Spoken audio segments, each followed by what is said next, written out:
Ladies and gentlemen, my name is James Scaresbrook, otherwise known as the Intrepid Wino, and it's time for another edition of Let's Taste with the Intrepid Wino. If you follow my stuff, my podcast or my YouTube channel, you may have seen me profiling wines and the actual owner of this particular estate, Tahbilk, which is in the Ngambia region of Victoria, in central Victoria. I had Alistair Purbrick, owner of Tahbilk, on the Vincast, my wine podcast. And I've also been and submitted samples from Tahbilk before and had a taste of them. Very, very historic producer in Australia. They have, I believe, the oldest commercial vines in Victoria, the 1860s planted Shiraz vines, and I've been sent 3 of the 2013 red wines, which is just in time for winter. Particularly today, it's very rainy and doesn't feel a lot more like winter than it has so far this year. So without further ado, I'm going to get started with the 2013 Shiraz, which has a recommended retail price of $24.80, so just under $25. All the wines are under screw cap.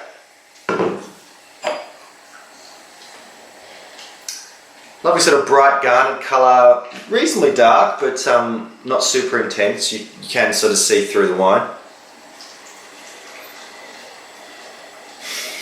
It's certainly in that kind of middle ground between cool and warm climate, because it has just a very, very, very delicate hint of some of the spice elements you tend to see in cool climate Shiraz, but it also has some fruit characters. I would say that this is kind of in that mulberry area. It's not in that kind of darker blackcurrant kind of realm, but it's not in that kind of blueberry realm either. It's more in that mulberry kind of realm.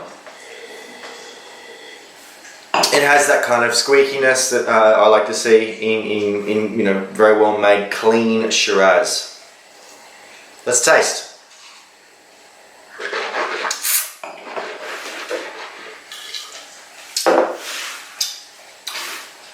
It's very fresh.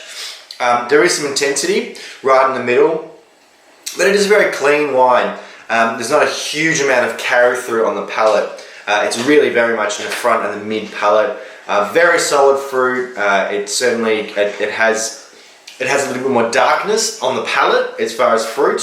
And I'm tasting, it sounds strange, but I'm tasting a little bit more kind of floral element in there. Look, this is a very, very good drinking, very classic example, very clean example of Shiraz.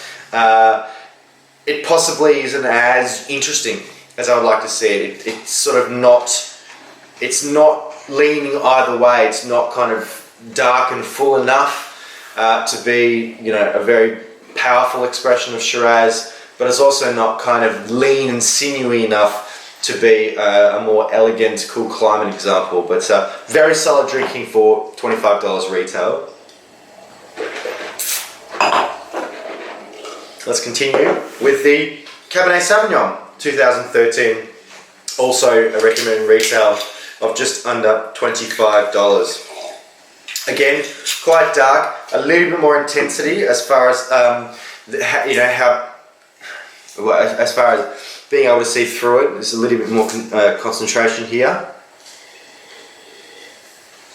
More in that bluer fruits, blueberries, blackberries, certainly that kind of plummy cassis character you tend to see in Bordeaux varieties. A little bit more mellow than the Shiraz. Let's taste.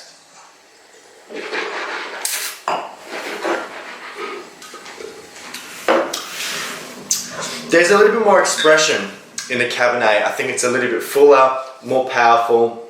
It certainly has a little bit more carry through on the palate. It's also broader on the palate. Really fills the mouth.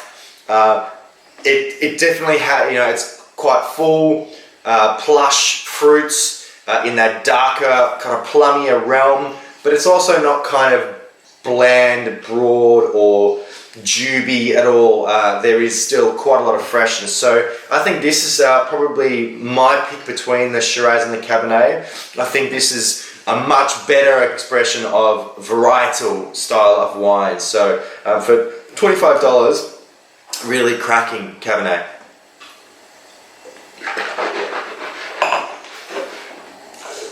So now I guess we're sort of going to combine the first two wines with the third one. It is a blend of Cabernet and Shiraz, but this is an old vine Cabernet Shiraz.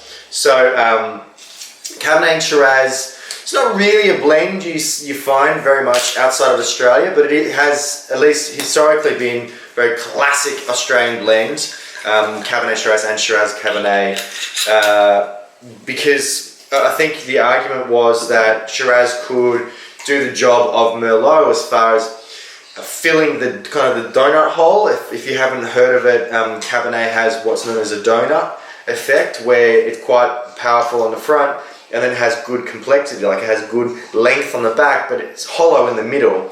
And so historically, like as far as Bordeaux varieties, typically you'd use Merlot or maybe one of three or 1 to 3 other varieties. But Shiraz, actually, you'll note that I talked about how expressive it is on the mid palate. Shiraz can do the job of Merlot as far as filling that donut hole. So let's have a look at this 2013 old vine Cabernet Shiraz and see indeed if that is the idea with this wine.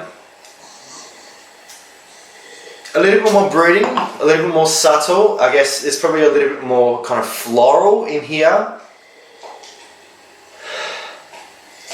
The fruit's just a little bit tighter and crunchier, rather than quite soft and opulent.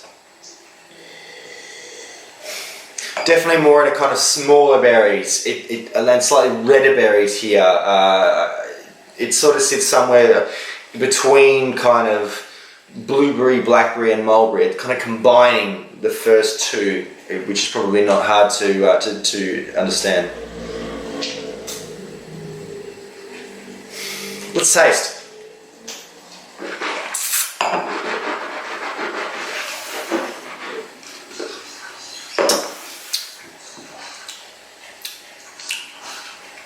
This one has a lot more elegance to it, a lot more complexity. That's you find that it builds a lot more on the palate. It's not as kind of upfront, with that expressiveness right off the bat. There's sort of a little bit of a sweetness to it, which for me possibly is coming from wood, whereas the first two I doubt see very much, if any, wood at all. There's sort of almost a desiccated coconut character. There's a sort of a nuttiness as well. The fruits seem a little bit more mature. There's sort of there's slightly dried fruit character, so dried berries. It has even a little bit of dark caramel kind of notes as well. It is elegant. There's a little bit of savoury note coming through as well. It's a much more complex wine. The recommended retail for this wine is just under $47. I think this is an excellent wine. It's probably a little bit more of a challenge at that kind of price. If you found this in certain wine shops at under $40, I would say it'd be a great buy. At the recommended retail price, I think it's probably stretching a little bit. But look, Tahbilk is an iconic producer. They do make quite a bit of wine. I think certainly at the kind of the entry point, you find a lot more value, particularly because you can probably find them on deal.